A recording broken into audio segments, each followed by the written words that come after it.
আমার আলাদিন। লেখিকা জাবিন ফুরকান। পর্ব সংখ্যা ৪। ঘুম থেকে উঠে মায়ের জন্য চেঁচিয়ে কেটে যাচ্ছে ইজান। সবেমাত্র বাথরুমে ঢুকেছিল ইরাম ফ্রেশ হতে। বাচ্চার কান্নার আওয়াজে হন্তদন্ত হয়ে বেরিয়ে এলো সে। বিছানার একদম মাঝখানে কাঁথায় মোড়ানো ইজানের নাজুক শরীরটা ছটফট করছে। ছোট দু হাত দুখানা মাকে কাছে পাওয়ার জন্য বেশ চাপিত করছে। ইরাম দ্রুত বিছানায় গেল, ছেলেকে কোলে তুলে বুকে চেপে দৌড়াতে লাগলো। এই যে আম্মু, এখানে আছি বাবা। দেখি দেখি, কাঁদে না আমার প্রিন্স। তুমি তো স্ট্রং বয়, তাই না? আমিও স্ট্রং বেব বয়। ইজানের মুখে অসংখ্য ছোট ছোট আদরের চুমু দিতেই ছেলে শান্ত হয়ে এলো।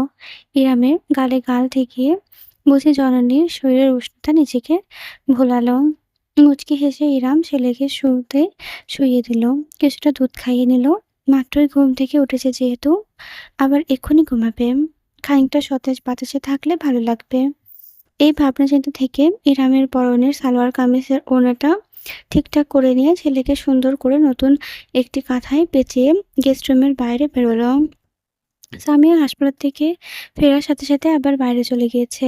কিচেন ভরা কেজির পর কেজি মিষ্টির প্যাকেট। তার চেহারায় অকৃত্রিম খুশির ঝিলিক ছিল সবসময়। ছেলের বিয়ে নিয়ে উৎসাহের কোনো কমতি নেই।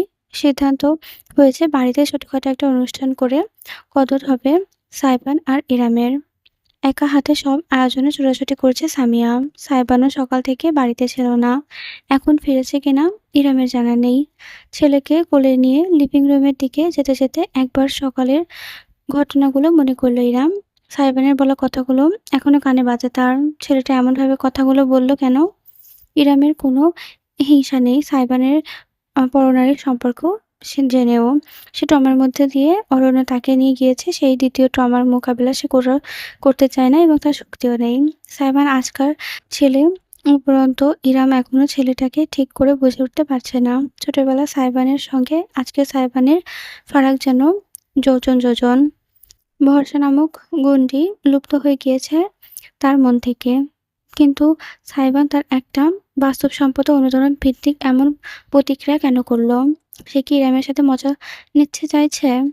হতে পারে। ছেলেটা বুঝতে আরো অনেক কাঠখড় পোড়াতে হবে মনে হয় তাকে। লিভিং রুমের কাছাকাছি পৌঁছাতেই ইরাম টের পেল ভেতরে মানুষের উপস্থিতি আছে। आज की रात मजा उसका आंखों से लीजिए। মিউজিকের আওয়াজে গমগম করছে লিভিং রুম। ইরা মিজানকে কোলে নিয়ে ঢুকতে গিয়ে করিডোর থেকে খেয়াল করলো সোফায় বসে বেশ আয়েশ করে টিভিতে গানের ভিডিও দেখছে সাইবান। বাড়ি থেকে ফিরেছে, পোশাক ছাড়ছে।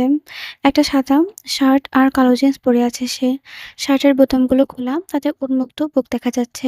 লিভিং রুমের বলতেছে আলোয় রঙহীন চন্দন বর্ষা বুকটি চকচক করছে। ইরামের কোলে ইজান কুই কুই করে উঠল। পর্দার দিকে তাকানোর সুযোগ তার হলো না। এই যে বাবাটা, আম্মু তোমাকে ঘোরাতে নিয়ে যাচ্ছি। ইজানের কানে ফিসফিস করতে করতে সে লিভিং রুমে পা রাখত। সোফা থেকে দৃষ্টিও খেয়াল করলো সাইবান। এক হাতে রিমোট ধরে পা ঝোলাচ্ছিল সে। তৎক্ষণাৎ রিমোটটা তাক করলো টিভির দিকে। বিদ্যুতের গতিতে ঘটনা ঘটল। ইরহামের দেখতে পেল না কি হয়েছে, শুধু শুনতে পেল গানটা বদলে গিয়েছে। এখন ভিডিওতে ভাসছে কিছু কার্টুন আর বাজছে বেবি শাক টুটুটু, বেবি শাক টুটুটু। বুড়ো উঁচু করে ফেলল ইরহাম। সাইবানের চেহারা একটা ভীষণ বিরক্ত দেখা যাচ্ছে। আপন মনে কি যেন বিড়বিড় করে যাচ্ছে ঠোঁট নাড়িয়ে। মন্তব্য করবে না করেও বলে বসলো, কি ব্যাপার, গানটা বদলালেন কেন? চাইল্ড ফিল্টার মেরেছি। শান্তি আছে নাকি এই বাড়িতে আর? এই বাড়ির শান্তি মা পটল তুলেছে, আর কিছুদিন পর বেগুনও তুলতে পারে। ইজানের অবশ্য গানের দিকে কোনো মনোযোগ নেই। সে জননীর বুকে চুপটি করে লেপ্টে আঙুল চুষছে। ভাইজান সুন্দর সুন্দর মায়া মানুষের নাচ কোদন দেখতে পারতেছে না তো, এই জন্য চেতে গেছে। কথাটি ভেসে এলো সম্পূর্ণ অনাকাঙ্ক্ষিত এক মানুষের তরফ থেকে। সুগন্ধা হাতে কফির মগ নিয়ে হিলেদুলে কিচেন থেকে বেরিয়ে আসলো। তার চেহারায় ডোন্ট কেয়ার ভাব। ঠাস করে কফির মগটা সে সাইবানের সামনে টি টেবিলের উপর রেখে দিল। এতক্ষণে রাগ দেখানো না গেলেও এবার সত্যি সত্যি যেতে উঠল সাইবান।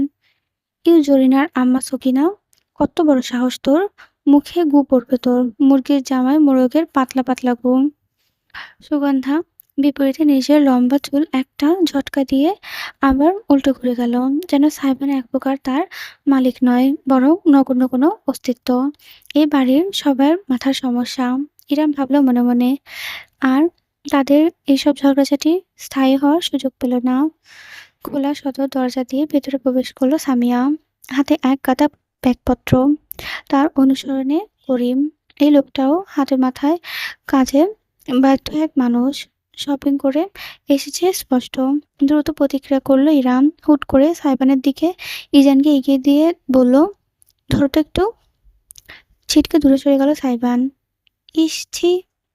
ইজান ছোট্ট মুখটা ঘুরিয়ে জিভ বের করে সাইবানের দিকে ডাগর ডাগর চোখ ফিরিয়ে রইল।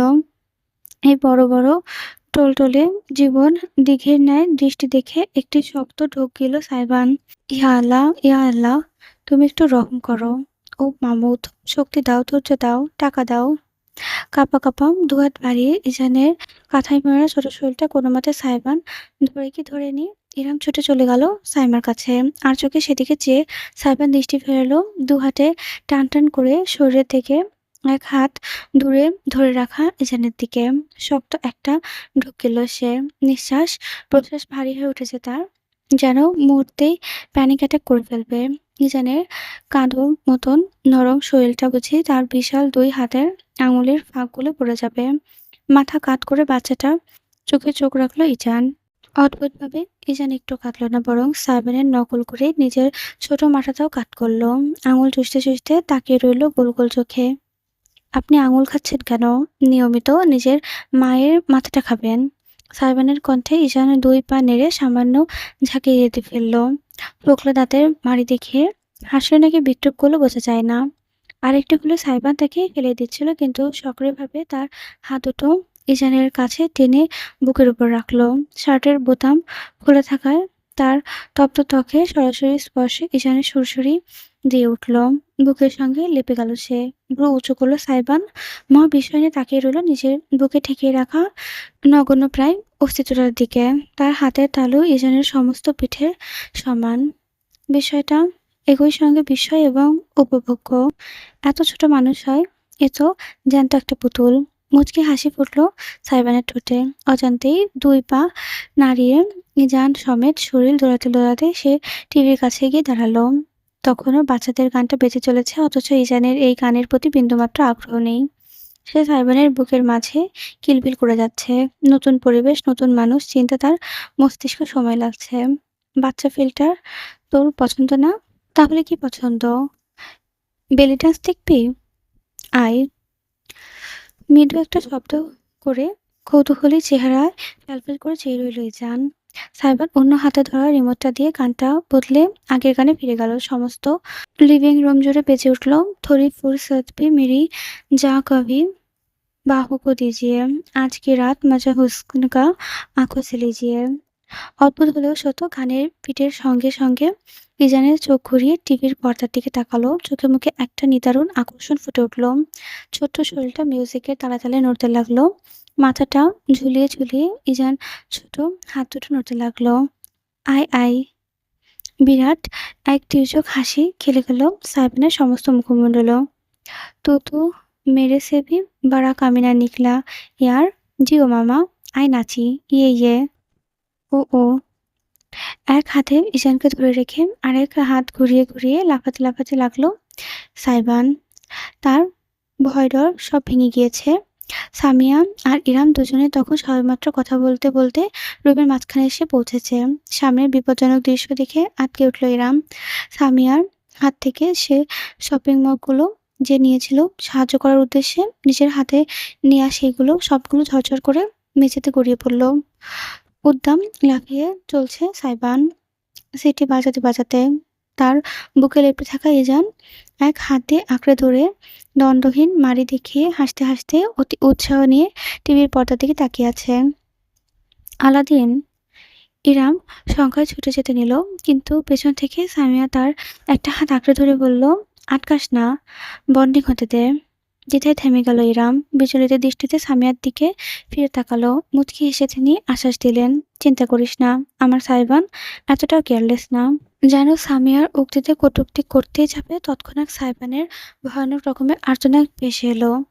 আ হেগে দিয়েছে। ফারাক্কা বাঁধ খুলে হেগে ভাসিয়ে দিয়েছে পোটলাটা।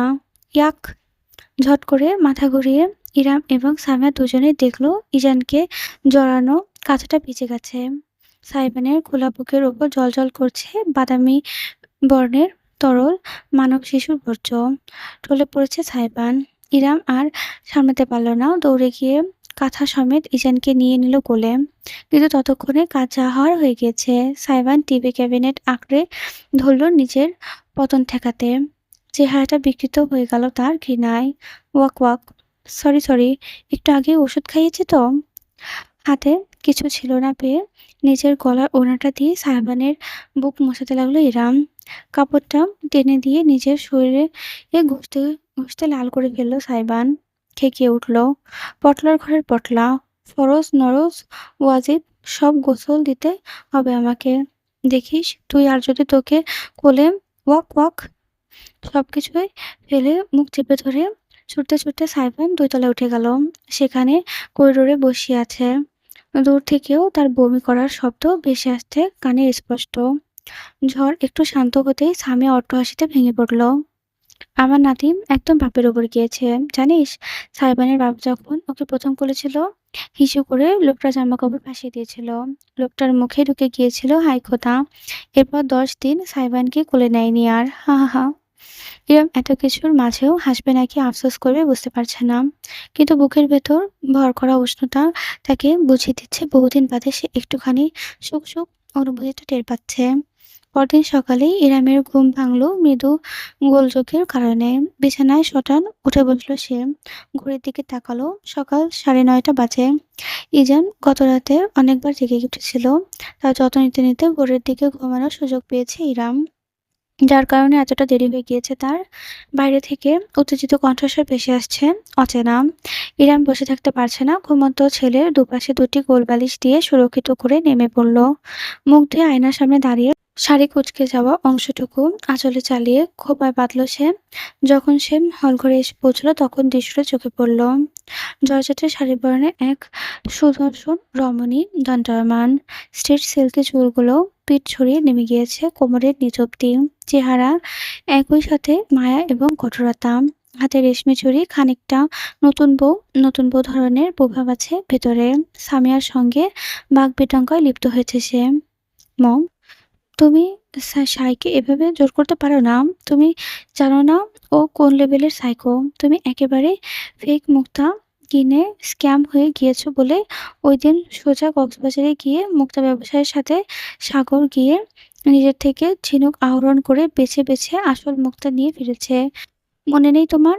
টানা ৭টা দিন ওর কোনো হদিশই পাইনি আমরা। আর তুমি ওই ছেলের সামনে উচ্চারণ করো বিয়ের কথা। ও তো সেটাই করবে। চিৎকার করিস না, সারিকা। এটা ভদ্রলোকের বাড়ি। আর এখানে একটা ছোট বাচ্চার ঘর। বাচ্চা মাই ফুট। সারিকা, প্লিজ শান্ত হও।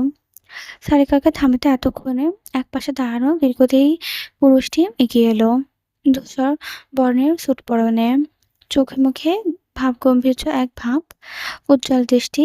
সারিকার কাঁধে হাত রাখল সে। এই পুরুষটিকে না চিনল রমণীকে চিনতে বেগ পোহাতে হল না ইরামের। সাইবানের একমাত্র বড় বোন সারিকা বিনতে আহমদ। ইরামের যতদূর মনে পড়ে একে অপরের সাথে ২ কি ৩ বছরের ব্যবধান আছে তার।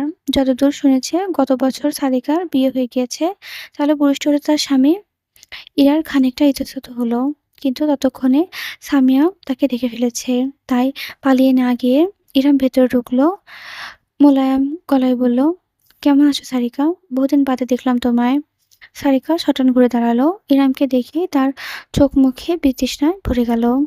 কাঁধ থেকে পুরুষটির হাত ঝাড়ি দিয়ে সরিয়ে সারিকা হনহন করে হেঁটে এসে দাঁড়ালো ইরামের মুখোমুখি। ফালতু পেঁচাল বাদ দাও ইরাম আপু। তোমার লজ্জা করে না নিজের হাঁটুর বয়সে একটা ছেলের ঘাড়ে চেপে বসতে? What's you self responsibility? Iram বাকরুদ্ধ হয়ে গেল। সারিকা মেয়েটা খারাপ না। ছোটবেলায় যতটুকু দেখা সাক্ষাৎ আর কথাবার্তা হয়েছে, কখনোই তাকে এভাবে অপমান করে কথা বলেনি সে। অথচ আজ বলছে। ইরাম সারিকাকে দোষ দিতে পারল না। সমাজের মানুষ মাত্রই তার এবং সাইবানের বিয়েটাকে কটু দৃষ্টিতে দেখবে সেটা তো জানা ব্যাপার। Sarika, behave yourself. মানুষের সঙ্গে এমনভাবে কথা বলা তোমাকে আমি শিক্ষা দিয়েছি? যাও, ঘরে যাও। আর তোর মাথা গরম হয়ে আছে। আমরা এই বিষয়ে পরে কথা বলব। তপ্ত দৃষ্টিতে একবার সামিয়াকে দেখে গটগট করে হেঁটে সারিকা অন্তর্মহলে আড়াল হয়ে গেল। পিনপতন নিরাপত্তা ভর করল সমস্ত ঘরে। সামিয়া একটি দীর্ঘশ্বাস ফেলে সোফায় বসলেন। এক হাতে কপাল ঠেকিয়ে রইলেন। ইরাম ভীষণ অস্বস্তি বোধ করল। বুঝতে পারলেন সে চলে যাবে কিনা। তবে সিদ্ধান্ত নেওয়ার আগেই শুধুই একটা পুরুষ এগিয়ে এলো তার দিকে। দুঃখিত মিস, আপনি কিছু মনে করবেন না। আসলে সাহেবানের বিয়ের কথা জানার পর থেকেই সারিকা একটু রেগে আছে। ভাইকে নিয়ে একটু বেশি চিন্তিত তো। ওর হয়তো আপনাকে আঘাত করার উদ্দেশ্য ছিল না। ওর পক্ষ থেকে আমি আপনার কাছে ক্ষমা চাইছি। না, আমি কিছু মনে করিনি। ওর মনের অবস্থা আমি বুঝতে পারছি। মুখ তুলে পুরুষটির স্নিগ্ধ মুখের দিকে তাকালো ইরাম। আপনি আমার জামাই। সামিয়া বাঁশর দিলেন। পুরুষটি এবার নিজের ডান হাত এগিয়ে দিয়ে স্মিত হাসি দিয়ে জানালো, Misir Misir Iqbal, you can call me just ভাইয়া। ইরাম না চাইতো খানিকটা হেসে ফেলল। মিসির লাইভ হুমায়ুন আহমেদ মিসির আলী। হা হা, সবাই বলে। আমার মা ভীষণ হুমায়ুন ভক্ত তো। মিসির তার এতই পছন্দ এবং মনে ধরেছিল যে ছেলেটার নাম এটাই রেখে দিয়েছে চরিত্রের নামে।